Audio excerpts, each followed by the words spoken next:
what else is going on? Oh, the Racingpoint Mercedes. Wow, those things are fast.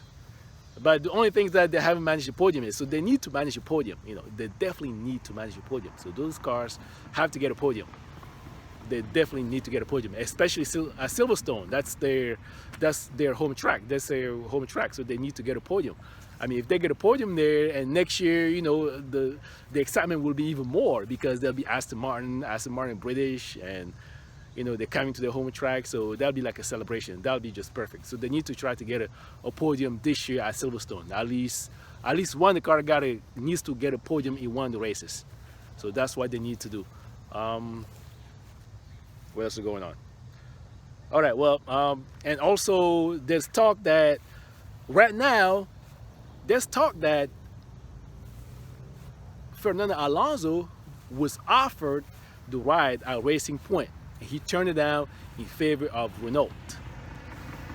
Well, normally you want to be with the constructor. Yeah, like Renault, he knows that they've won before, they know what it takes to win, they have the resources to get a win. So I can see why he would want to be with them instead of Racingpoint. But right now, Racingpoint has become very clever. They have become the giant killer. And now that Lawrence Stroll is pumping in all that money, and now he got a stake in Aston Martin. Aston Martin will be putting in some money as well, and that will attract sponsors. So if they had Fernando Alonso right now, despite if they had the Formula 1 champion, that will bring in a lot of sponsors as well. So, and seeing the performance of the Racingpoint versus the Renault, I'm not sure I would have gone for the Renault seat. I think I would have gone for the Racingpoint, expecting good thing, especially with the Mercedes engine. So that's you know, that brings you closer to Mercedes as well. And Toto Wolff, he said that Toto Wolff has a stake in Racingpoint. So that's something I would have thought about to look at. That's something I would have looked at. Maybe, you know, after 2021, Valtteri is supposed to sign with Mercedes for 2021. After 2021, hey, there could be a seat at Mercedes. You never know. You never know. There's all kinds of scenarios. So maybe I would have looked at the Racingpoint instead, especially with the performance this year. Yeah, I don't know. But maybe Renault has something in the bag. Maybe they promise to ante up on the budget for next year. Maybe they're like, look, the car for this year, we're not even working on it. We're working on next year's car. We're developing next year's car, and we're looking at the regulations, the 2022 regulations. So right now we're working on those regulations, so we are expecting to have a good car. So unless they promise him that, I could see why he would do that. But right now it seems like Racingpoint is a car to go with for this year and next year. And that's why maybe that's what I would have done. And then in the Ferrari, wow, that's such a bad happening. It's not really going well at all. I never expected that. I just, you know, I hope they get it together because we need some competition. I don't want Mercedes to be running away with this championship. This reminds me of 2014 and 2015 with Lewis Hamilton and Nico Rosberg just battling among themselves.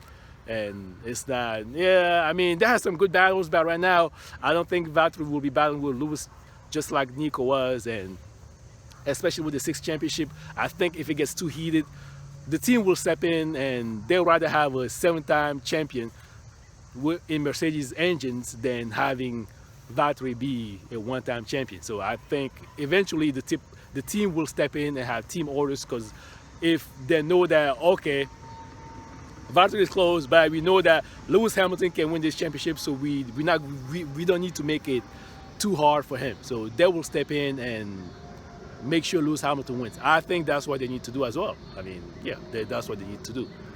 I remember during watching the Grand Prix, the Hungarian Grand Prix, the announcers said that the only thing we need is Max Verstappen in equal cars as Lewis Hamilton. That's the only thing that we're missing. That's why we are being robbed of. No, I don't think so. We are not being robbed of Max Verstappen being in equal cars as Lewis Hamilton. Max Verstappen needs to work his way up.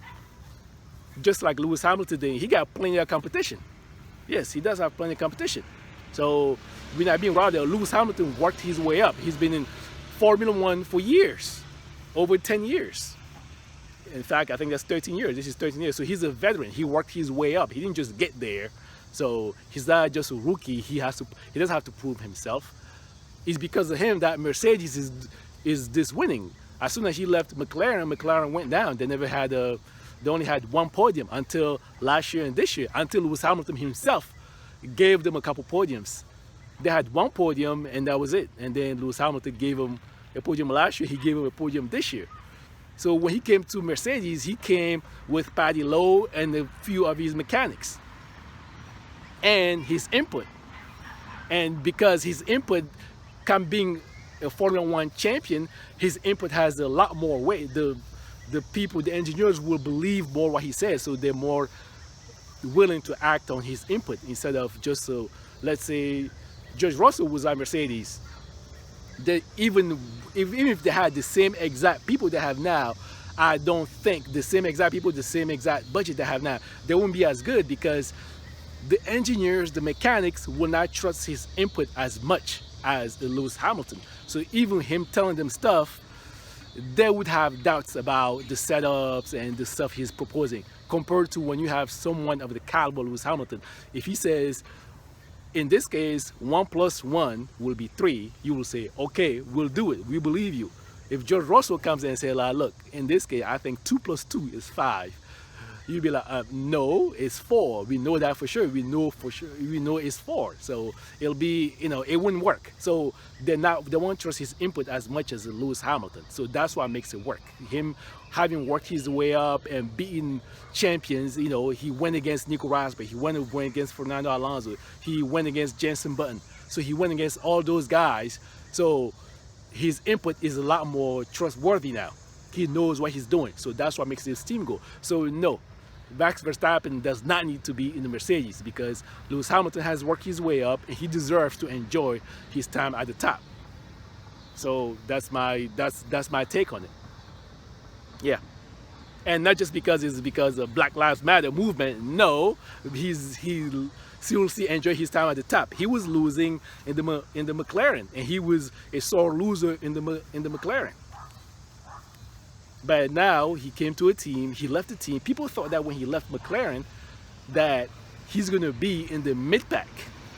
And people would say, well, they will keep supporting the winning team, talking about McLaren. People thought that McLaren would still be a championship contender.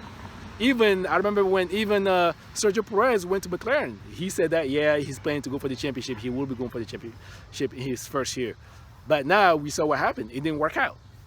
Instead, Mercedes came up, they make progress, and then the following year they became the team they are that we know now. So yeah, Lewis Hamilton has worked his way up and he deserves it. So Max Verstappen needs to work his way up at Red Bull and give his input and become the trusted guy, and yeah, just like Lewis Hamilton did. All right, that's my take, and thanks for watching, and be safe and take care of yourself.